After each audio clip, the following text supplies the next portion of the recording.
আকাশ ছোঁয়া বুর্জ খলিফার পাদদেশে আলোর ঝলকানি আর সঙ্গীতের মূর্ছনায় আবারও জেগে উঠেছে জলরাশি। বিশ্বের অন্যতম বৃহৎ এবং সংযুক্ত আরব আমিরাতের প্রতীকী ল্যান্ডমার্ক দুবাই ফাউন্টেন দীর্ঘ কয়েক মাস রক্ষণাবেক্ষণ ও সংস্কারের কাজের পর অবশেষে তার মনোমুগ্ধকর ড্যান্সিং মিউজিক্যাল শো আবারও শুরু করেছে।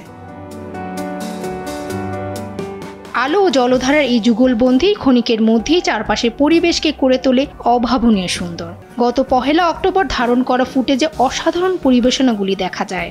জলের প্রতিটি ধারা এবং ফোঁটা নিখুঁত কোরিওগ্রাফি মেনে চালিত।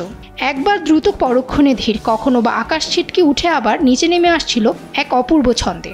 আমিরাত এবং আন্তর্জাতিক সঙ্গীতের তালে তালে জলধারার নিখুঁত কোরিওগ্রাফি দেখতে জমায়েত হন হাজার হাজার দর্শক।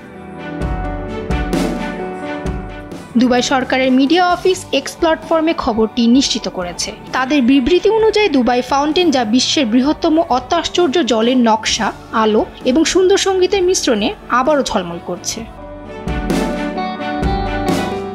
উল্লেখ্য, 2009 সালে এটি প্রথম চালু হয়েছিল।